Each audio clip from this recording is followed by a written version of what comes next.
시대가 어두울수록, 그리고 시대가 고통스러울수록 그 고통의 건너편에, 바로 그 터널의 건너편에 있게 될 영광을 바라볼 줄 아는 꿈을 가진 사람들이 필요합니다. 바람이 일고 풍랑이 거세게 일어나는 역사의 한복판에서도 진리의 불빛을 바라보며 희망을 이야기하는 비전의 사람들이 필요합니다. 우리는 미래를 내다보는 안목을 가진 사람들을 일컬어서 비저널이라고 말을 해요. 꿈을 가진 사람들, 비전을 가진 사람들이라는 뜻이죠. 그러나 저와 여러분이 말하는 그 비전이란 어떤 개인의 탐욕을 성취하는 그런 욕망과는 차원이 다른 하나님의 꿈과 연결되어 있는 거룩하고 숭고한 말 그대로 비전을 이야기하는 것입니다. 예수님께서 12명의 제자들을 부르신 것은 자기를 다만 추종하고 따르라고 부르신 것이 아니에요. 예수님은 단순히 그들을 자기를 따르며 추종하려고, 그리고 주님이 숫자를 즐기려고 그들을 부르신 것은 아니라고 하는 거죠. 우리가 성경을 보면 예수님께서는 자기를 붙들어서 임금 삼으려 하는 자들을 오히려 뒤로 하고, 주님은 오히려 홀로 기도의 자리를 차지하고 그곳을 찾아가셨다고 하는 것을 우리가 발견하게 되죠. 주님은 그렇듯 무리를 즐기시는 분이 아니고 숫자를 즐기시는 분도 아닙니다. 그렇다고 해서 화려한 규모나 어떤 그런 외모를 즐기시는 분도 아니고, 혹여 그런 것을 갖추었다 할지라도 그것을 바라보면서 속지 않으시는 분입니다.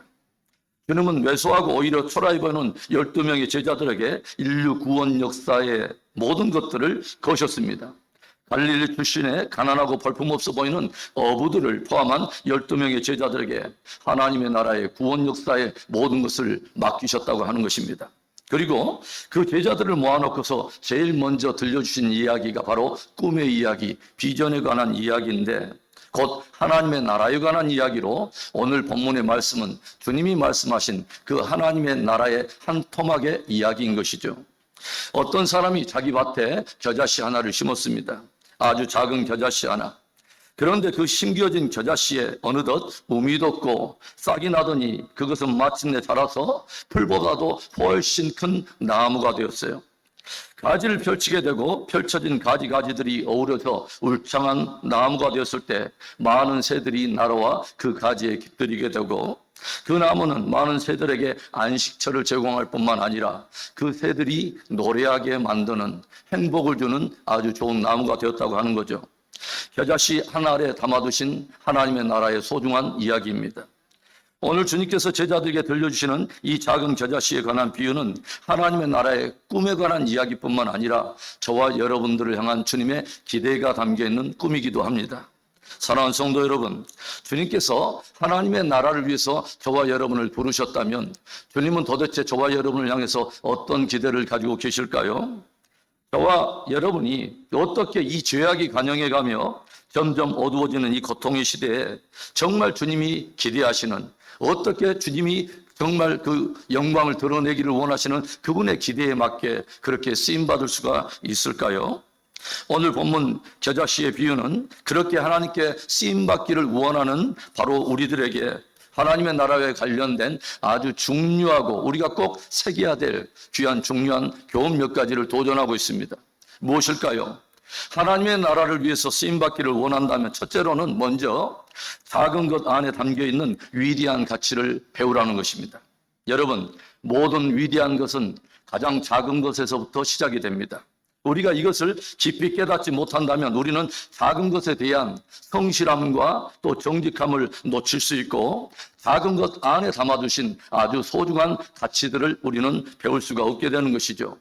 10만을 이야기하고 또 100만을 이야기하고 10억과 수십조에 이르는 엄청난 숫자들을 이야기하지만 그 모든 숫자들도 사실은 작은 1에서부터 확장된 것이며, 우리가 작다고 여길 수 있는 그 모든 하나하나가 조합돼서 이루어진 개념이라고 하는 것입니다.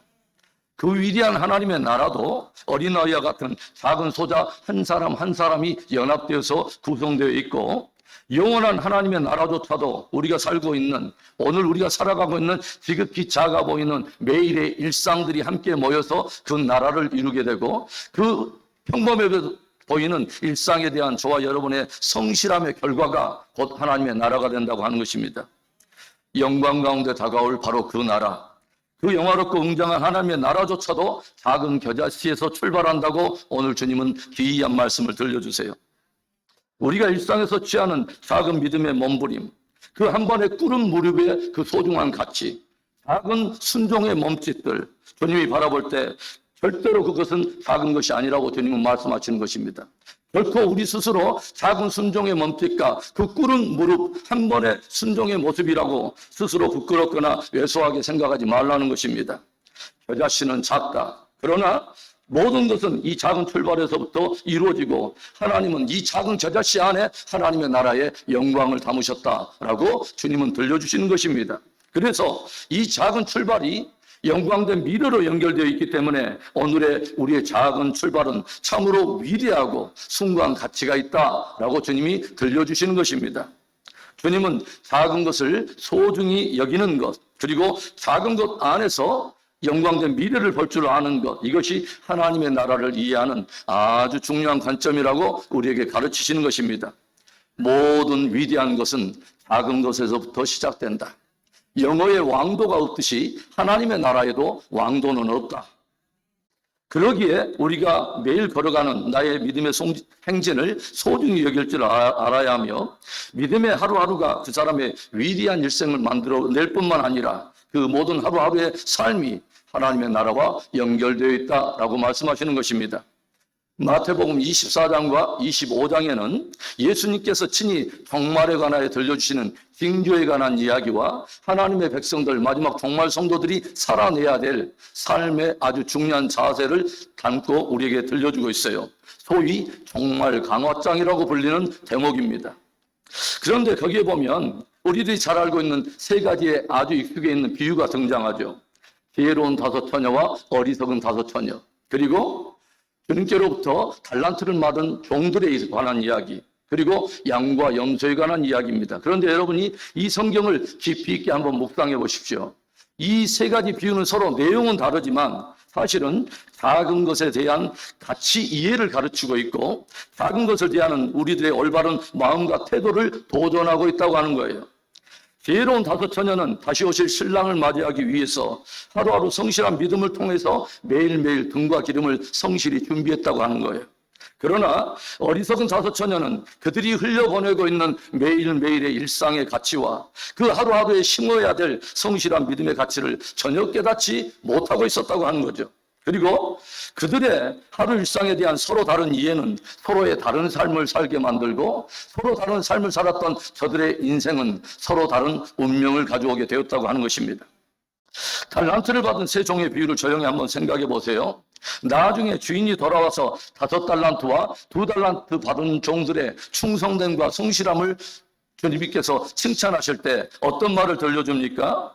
마태복음 25장 21절에 그 주인이 이르되 잘하였도다 착하고 충성된 종아, 네가 적은 일에 충성하였으며 내가 많은 것을 내게 맡기리니 내 주인의 즐거움에 참여할지어다.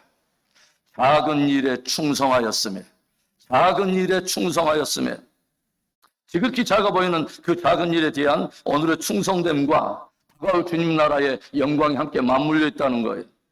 지극히 작아 보이는 그 일에 그들이 충성할 수 있었던 이유가 무엇일까요? 그것은 지극히 작은 일에 대한 주님께서 담아두신 그 가치를 이해하고 있었다고 하는 거죠. 그리고 그 작은 일에 주인이 또 거시는 기대가 있다고 하는 것을 알고 있었고, 오늘의 그 충성됨에 대해서 주님께서 오시는 그날에 그분이 주실 아름다운 영광과 보상에 대한 것들을 알고 있었다고 하는 것입니다. 또 양과 염소에 관한 비유를 여러분 한번 조용히 생각해 보세요. 보좌의 왼편과 오른편에 양과 염소를 나누면서 오른편에 있던 자들을 향해서 주님이 칭찬하신 이야기가 뭐예요? 하나님께로부터, 창세로부터 그 하나님께서 너희들을 위하여 예비된 그 나라를 상속받을 너희들아 하면서 축복하면서 무엇을 말합니까?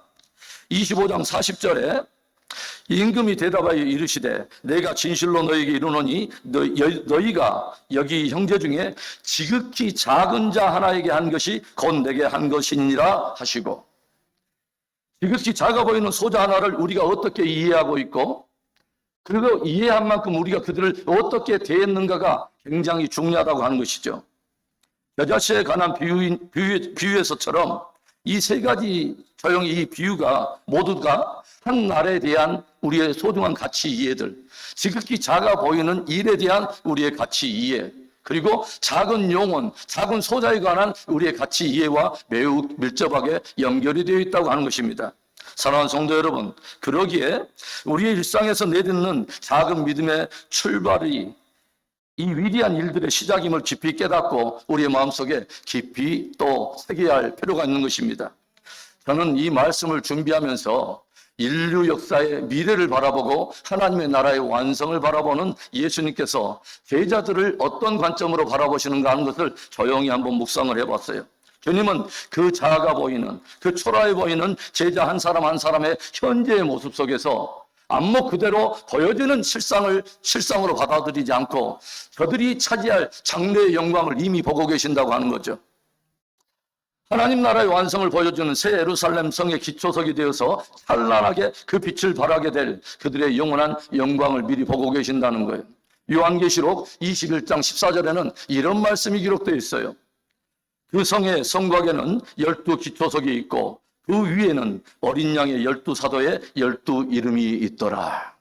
성도 여러분, 모든 위대한 것은 작은 것에서부터 시작이 됩니다. 이것을 깊이 있게 깨닫지 못하면 우리는 작은 것에 대한 성실함과 정직함을 잃게 되고 작은 것 안에 담겨있는 위대함을 우리는 잃어버리는 것입니다. 지극히 작아 보이는 날들에 대해서, 지극히 작아 보이는 일들에 대해서, 지극히 작아 보이는 영혼들을 향해서 말입니다.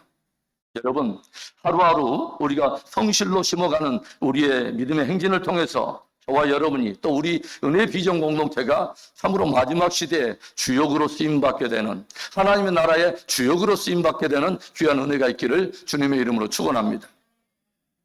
오늘 본문 겨자씨의 비유를 통해서 하나님의 나라와 관련하여 주님께서 들려주는 귀한 믿음의 도전이 무엇일까요? 둘째로는 생명의 위대함을 배우라는 것입니다. 주님은 겨자씨의 비유를 통해서 우리에게 단순히 작은 것에 담겨있는 소중한 가치만을 강조하고자 한 것은 아니에요. 만일 주님께서 작은 것에 어떤 그 두신 가치만을 우리에게 들려주고자 했더라면 겨자씨 말고도 훨씬 더 작아 보이는 모래알도 있고 그리고 먼지도 있어요. 그런데 여러분 생각해 보세요. 겨자씨가 이 모래나 먼지와 다른 점이 뭐예요? 바로 그 안에 생명이 있다고 하는 것입니다. 생명. 그것은 작은 것으로 심었지만 그 안에 생명이 있기 때문에 반드시 자란다고 하는 거죠. 반드시 성장한다는 거예요. 그래서 생명이 가지고 있는 성장과 성숙의 신비를 보고 그 위대함을 배우라고 하는 것입니다.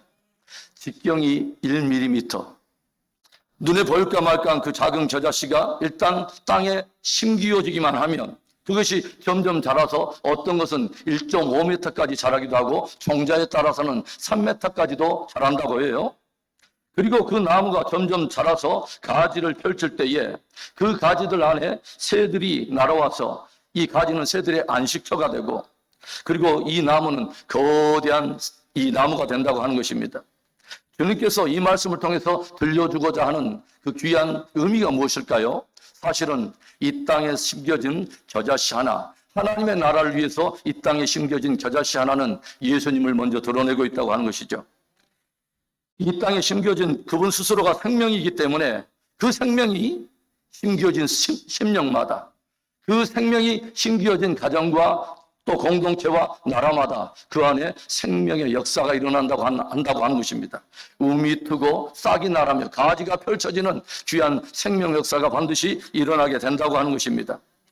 씨앗이 이삭으로 또 이삭이 열매로 결실하는 것처럼 생명이신 예수님이 우리 안에 심겨지기만 하면 위대한 일들이 우리를 통해서도 얼마든지 일어날 수 있다고 하는 것입니다. 이것이 곧 우리의 위대한 가능성이 되고 그리고 주님이 우리 안에 심겨질 때 우리는 단순히 내가 아니라 바로 예수 생명이 된다고 하는 것입니다.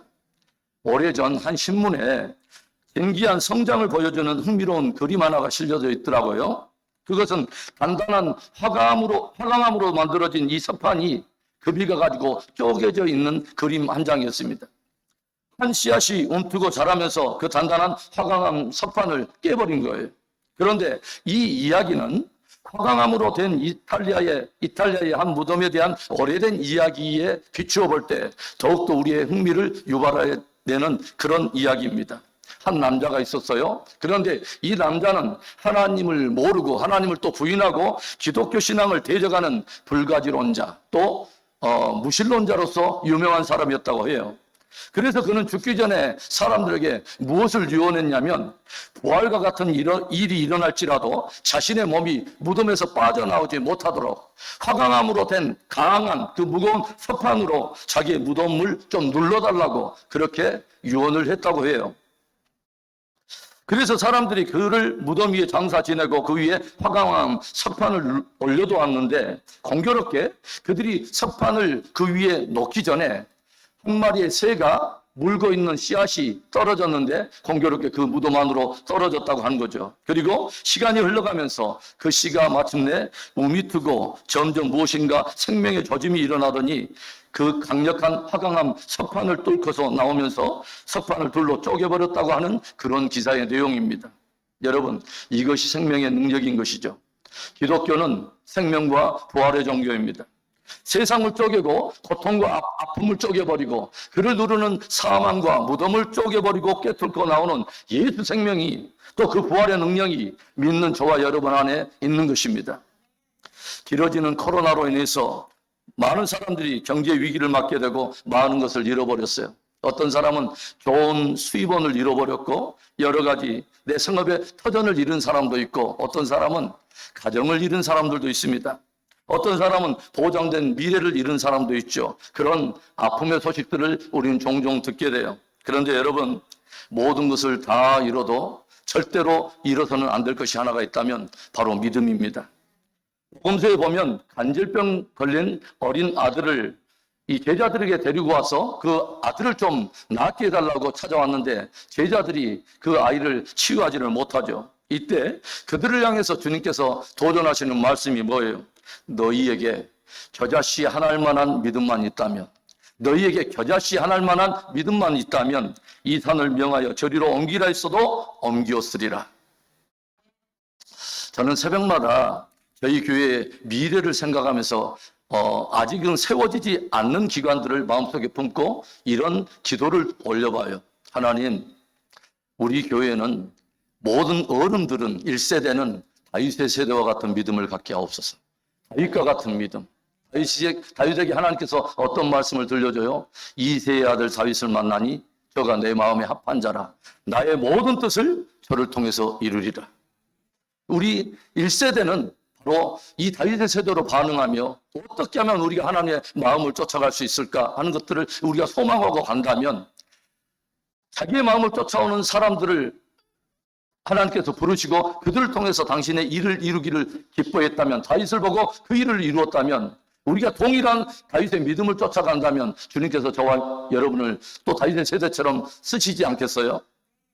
그리고 또 저는 또 그렇게 기도해요. 하나님, 우리의 청년들은 하나님 새벽 이슬과 같은 청년들이 모여들되 하나님 청년 여호수아의 세대처럼 일어나게 하옵소서. 광야에서 하나님의 놀라운 비전을 받았지만 다 광야에서 엎드러져 버린 1세대가 아니라 하나님 여호수아와 갈렙에게 속해서 하나님의 모든 약속을 실제로 경험하고 가나안 땅을 기업으로 차지했던 여호수아의 세대가 되게 하옵소서. 그 다음에 저는 학생회를 생각하면서 무엇을 기도하냐면 바로 오늘의 우리가 잠깐 나눴던 말씀, 하나님 산을 옮기는 자들이 일어나게 하여 주옵소서. 그 안에 겨자씨와 같은 생명의 믿음이 있어가지고 산을 옮기는 강력한 학생회가 일어나게 하옵소서. 그리고 우리 주일학교를 위해서는 이렇게 기도해요. 하나님, 우리의 다음 세대의 영적인 기류를 바꿔버릴 홀리웨이브, 거룩한 파도와 거룩한 물결을 일으키는 자들, 홀리웨이브와 같은 우리의 주일학교가 세워지게 하옵소서. 그리고 마지막에 우리 영유아부는 하나님 이 거룩한 기초 위에 왕의 자녀들처럼 일어나고 킹스 키즈, 왕의 자녀들이 되게 하옵소서. 그래서 여러분 똑같은 그림을 그리고 여러분 우리 교회를 위해서 축복하면서 여러분 한번 기도해 보세요. 여러분, 믿음의 본질은 내 안에 있는 무엇, 나의 무엇, 또는 나의 존재됨에 어떠한 것을 향한 그런 믿음이 아니에요. 작은 겨자씨 하나로서 이 땅에 오셨지만 마침내 바위를 뚫고 사망을 뚫고 이 부활하신 바로 예수님을 향한 우리의 믿음을 말하는 것입니다. 저와 여러분 안에 있어야 할 참된 믿음은, 산 믿음은 내 안에 심겨진 그 생명이 되신 예수님을 향한 믿음이라고 하는 것입니다. 그래서 예수님께서 오늘 도전하시는 겨자씨만한 이 믿음이란 바로 생명 있는 믿음을 말하는 것이죠. 산 믿음을 말하는 것입니다. 그 안에 예수 생명을 가진 자는 반드시 성장하고 반드시 성숙하게 되어 있다고 하는 거예요. 그 주님이 겨자씨가 되어서 내 인생 안에 생명으로 심겨져 있다면 난 오늘 생명 안에서 자라가고 있으며 고통 가운데서 자라고 있으며 마침내 결실하며 승리하게 될 것이라고 하는 것입니다. 그렇습니다. 겨자씨 한 알에 담겨있는 꿈 이야기는 예수를 믿는 믿음이 우리에게 가져올 위대한 가능성에 대한 이야기며 예수 생명이 심겨진 인생 안에서 일어날 놀라운 성장과 성숙에 관한 이야기가 되는 것입니다. 바로 저와 여러분이 그 안에 예수 생명을 가진 한 알의 겨자씨가 될 수 있기를 바랍니다. 여러분 모두가 예수 생명 안에서 자라서 그 생명으로 인해서 문제를 뚫고 질병을 뚫고 고난과 역경을 뚫고 산 믿음의 주역들로 쓰임을 받게 되는 놀라운 은혜가 있기를 다시 한번 주님의 이름으로 축원합니다. 오늘 본문 겨자씨의 비유를 통해서 하나님의 나라와 관련하여 저와 여러분을 도전하는 주님의 도전, 마지막 세 번째는 이웃을 향한 희망의 비전을 배우라는 것입니다. 이웃을 향한 희망의 비전을 품으라. 나는 성장하리라. 나는 성숙하리라. 나는 고통스럽고 어두운 이 모든 상황을 믿음으로 뚫고 반드시 승리하리라. 그리고 어느 날인가 나의 삶은 나의 이웃들에게 희망을 던져주는 축복이 되리라. 우리에게는 이 믿음의 환상이 있어야 돼요. 예수 그리스도를 나의 구주로 믿는 저와 여러분에게는 적어도 이 정도의 믿음의 꿈을 꾸고 있어야 합니다. 다시 한번 여러분 겨자씨 하나의 꿈 이야기에 한번 집중해 보세요. 겨자씨는 꿈을 꿉니다. 이 땅에 심겨져서 어둠 속에서 꿈을 꿉니다. 나는 모든 시련과 역경을 딛고 자라나 마침내 울창한 나무가 되리라. 그리고 나의 가지를 펼칠 때에 많은 새들은 나의 가지 아래 날아오리라. 나는 그 모든 새들에게 안식처를 제공해주며 그 모든 새들로 하여금 기쁨으로 노래하게 하리라. 내 주변에 사랑하는 이웃들이 나로 인해서 행복해하고 나는 그들의 입에 기쁨의 노래를 주며 그들의 가슴에 꿈을 주고 나는 그들의 인생에 축복을 나누는 그러한 인생을 살리라. 여러분, 세속적인 성공과 기독교의 성공이 다른 것이 뭐예요? 세속적인 성공과는 내가 열심히 하고 모아서 내 지경 넓히고 그리고 내가 잘 누리며 내가 잘 사는 거예요. 그러나 기독교 성공과는 그러지 않습니다. 성경을 통해서 주님이 저와 여러분에게 들려주는 진짜 참된 형통이 무엇인가? 기독교적인 성공관이 무엇인가? 그것은 저와 여러분이 하나님이 나를 축복하신다면 나는 내 삶을 통해서 이웃을 섬기리라. 세상을 섬기리라. 바로 이것이 기독교 성공관이에요. 제가 잘할 때만 해도요, 공부하라고 부모님께서 거의 환난과 핍박 수준으로 저를 굉장히 푸싱을 하더라고요. 그리고 저에게 매일 이런 말씀을 하세요. 소태가 공부 좀 해라. 공부해서 남주냐. 저희 할머님은 그 옆에서 치아도 안 좋으신데 한 번 또 거두치나고 이름도 제대로 이 발음이 안 되니까 소터가 공부해라. 공부해서 남주냐. 공부한 모든 것이 내 인생의 밑거름이 되기 때문에 그것에 쏟는 그 시간을 아까워하지 말고 열심히 공부하라는 것이죠. 그런데 성경에서 가르치는 성공관이 뭐예요? 진짜 배워서 남 좀 주자는 거예요. 그 지식으로 나만 위해서 착복하고 나를 위한 어떤 것으로만 사용하지 말고 얻어진 지식으로 정말 겸허하게 인류를 섬기고 이웃들을 섬기고 역사와 시대를 섬기며 마침내 하나님의 영광을 드러내는 그런 멋진 삶을 살자는 거예요. 벌어서 남 주냐? 예스. 벌어서 남 좀 주자는 거예요. 우리가 버는 중요한 목적이 남을 섬기기 위한 아주 중요한 본질적인 목적이 있다는 거예요. 제가 예전에 말했지만 항상 하나님의 축복에는 축복의 이유가 있어요. 주님이 무엇인가를 줄 때는 항상 무엇인가 이유가 있는 거예요. 이것이 성도의 재물관이어야 합니다. 그 어느 목사님의 말처럼 정말 저는 우리 교회에 깨끗한 부자들이 많이 일어났으면 좋겠어요. 정말 주신 축복을 가지고 축복의 이유를 알기 때문에 그것으로 정말 세상에 빛처럼 드러내는 그런 멋진 부자들도 많이 나오고 멋진 은사자들도 나오고 정말 멋진 일꾼들이 많이 나왔으면 좋겠어요. 제가 2주 전인가요? 자은제일교회에 거기 이제 새롭게 건물을 지어가지고 하나님 앞에 올려드리는 헌당식에 그 특송을 섬기려고 갔는데 그곳에 많은 그 재원을 대신 분이 누구냐면 신혼그룹을 지금도 운영하고 계시는 박성철 회장입니다. 신혼그룹, 신혼 에베넷을 여러분 아시죠? 그래서 그분이 이제 나중에 올라가 가지고 그 인사를 하면서 뭐라고 말하냐면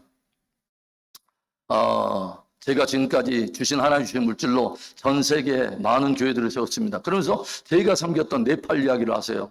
그중에 네팔에 143개를 세웠습니다. 제가 알고 있거든요. 그분이 1호 교회로 세울 때 제가 그곳을 제가 감독해가지고 1호 교회를 세웠고 박성철 회장님이 헌당하러 오셨기 때문에 알고 있죠. 그리고 그분이 저에게 그때 하셨던 말이 뭐라냐면 저 오성교사를 믿습니다. 선교사님 있을 때 제가 마음껏 지원해 볼더니 단독으로 지원했더니 200개의 교회를 지어주십시오. 라고 해서 제가 나름 상당히 짓다가 왔어요. 나중에 내려오실 때 제가 인사를 했어요. 장로님 저 기억하십니까? 143개의 그 네팔 교회 3분의 1은 제가 짓고 나오는데 저 기억하시겠습니까? 하고 삐그시 웃으시더라고요. 바울이 디모데에게 성도들에게 올바른 재물관을 가르치도록 들려준 이 권면의 말이 있어요. 바울이 디모데에게 디모데야 너는 성도들에게 이런 재물관을 가르쳐줘라 라고 말하면서 가르쳐줬던 말씀이 하나 있는데 제가 여러분에게 읽어드릴게요.